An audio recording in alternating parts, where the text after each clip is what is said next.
Good morning, everybody. Spittin' Cobra Cop Watch coming at you, / Community Watch. I was watching this news feed and was laughing my ass off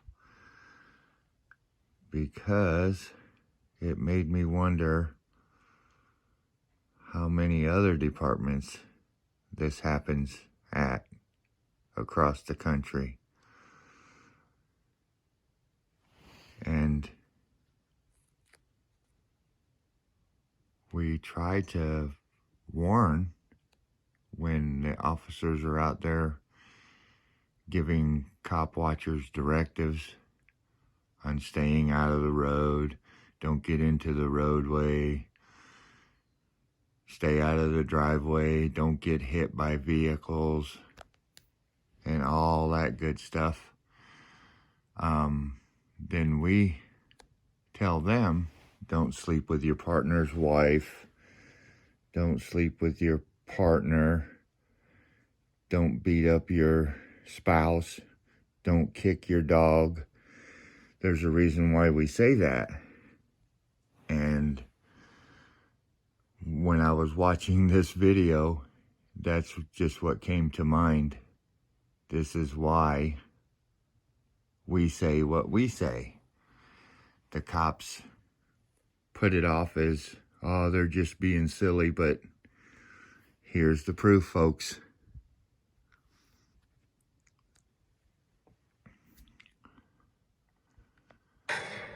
That does not reflect the values and the code of ethics of this department in any way, shape, or form. The two San Antonio police officers fired, accused of repeatedly engaging in sexual misconduct while on duty. As the Defender's Tim Gerber reports, their wrongdoing exposed after the spouse of one of those officers came forward, launching a months-long internal affairs investigation. Now, a warning, some of what you're about to hear is sexually graphic. When the wife of San Antonio police officer Iman Fondren walked into Internal Affairs in January 2016, she had quite a story to tell. Days earlier, on Christmas night, she'd been involved in a fight with her husband's girlfriend, San Antonio police officer Rebecca Martinez. Both Fondren and Martinez were East Side patrol officers, but off duty at the time of the fight. The wife was arrested for misdemeanor assault and taken to the Central Magistrate's office. 6 hours later, a now on-duty Martinez showed up at the holding facility to drop off someone she arrested.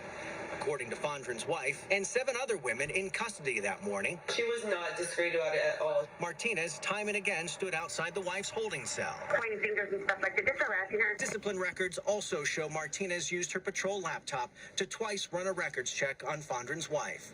Using a city computer for this is not just a violation of SAPD rules, but also state law. And while these incidents alone would have likely resulted in a suspension, it's what was contained in 161 pages of text messages between the two officers that ultimately led to their firings. According to SAPD records, Fondren's wife provided a copy of the messages to investigators after they automatically backed up to a laptop she shared with her husband. But the back and forth soon became salacious. Both officers shared sordid pictures of themselves. Martinez at one point writing Fondren, quote, "I want to be raped by you."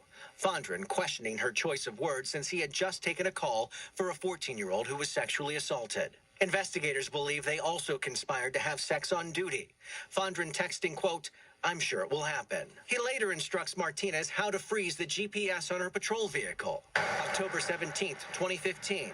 SAPD investigators say the officers put their plan to have sex on the job into action, meeting 3 times in parking lots during a single shift. Certainly, that's not something that we're going to tolerate on this department. When confronted by Internal Affairs, both officers said they disabled their GPS to avoid being confronted by Martinez's ex, a fellow SAPD officer. Fondren and Martinez denied they had sex on duty, describing the encounters as fantasy talk and sexting. They're now seeking to get their jobs back through arbitration scheduled for later this year.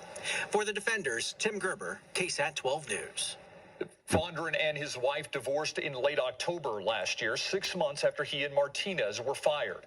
The assault charge against Fondren's now former wife was dismissed. For an extended version of this story, you can go to our website, ksat.com.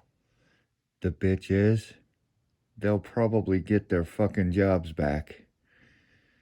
That makes me sick to Totally. This is Spittin' Cobra Cop Watch out here reporting on what's going on in our police departments. Have a good morning.